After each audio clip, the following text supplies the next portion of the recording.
Round 4. The PC who rolls first has his first spottle die eaten, or their first spottle die eaten by the toad.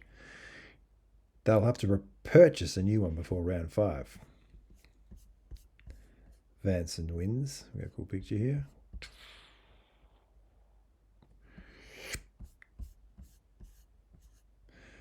Vanson wins. Gurgi wins. Shkad loses. Vanson is almost in tears with joy at having won this round, but at the end of the round, Shkad leaps up as if to lunge across the table and grab at his chosen player. Before Shkad can grapple the player, Buffred intervenes with a shout and holds up his hands to ward off the attack. "That's not the way we settle problems here," says Nis. Then turning to Shkad, he asks, "Do you wish to issue a formal challenge?"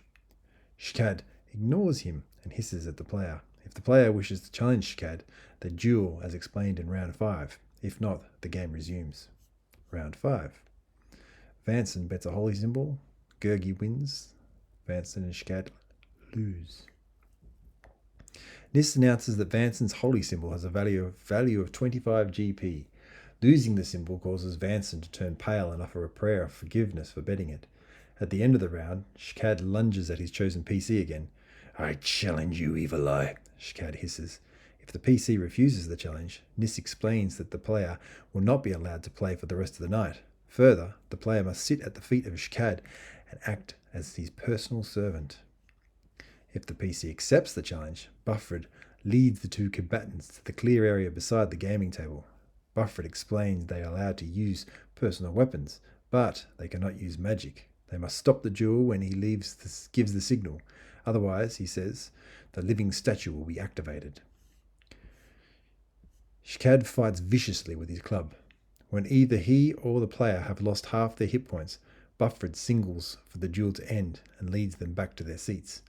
If the player's friends join the fight, the fight is declared invalid and ordered stopped, or else Buffred threatens to activate the statue. If the player is wounded, Vanson offers to use his Cure Light Wound spell.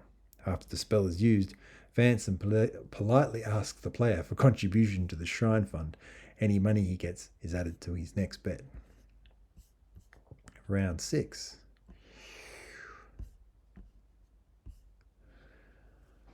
Gurgi wins. Shkad bets a fish, loses. Vanson bets a ruby, loses. Vanson's ruby is the donation given to him earlier by Nis, value 500 GP. Shkad, disgusted by his run of bad luck, bets a dead fish he was saving for a snack. Nis announces the value of the fish is 2 copper pieces. "Too much to bet," hisses Shkad, and he bites it in half for a bet valued at 1 CP. After declaring a raise, Shkad tosses in the other half of the fish, increasing the value of his bet to 2 CP.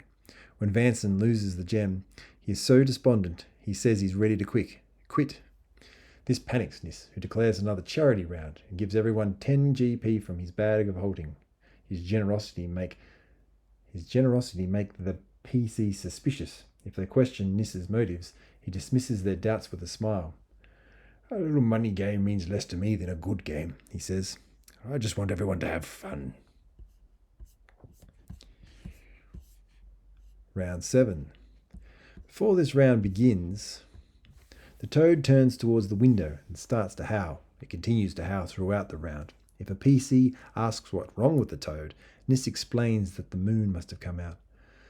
Spottle toads can sense the presence of the moon and enjoy serenading it.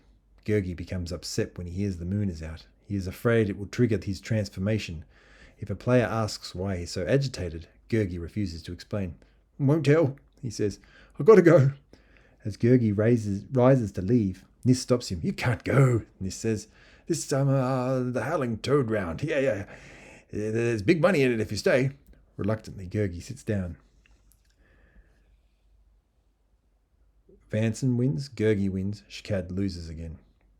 Gurgi appears very excited and happy with his winning streak, snorting and smiling, but also appears increasingly nervous, in addition to paying off bets of Vanson and Gurgi, and any winning player bets, Nis dips into his bag of holding and gives each winner a blue pearl, value 50 gold pieces, as a bonus for the Howling Toad round. See, he says, aren't you glad you stayed? Now, let's have no more talk about leaving.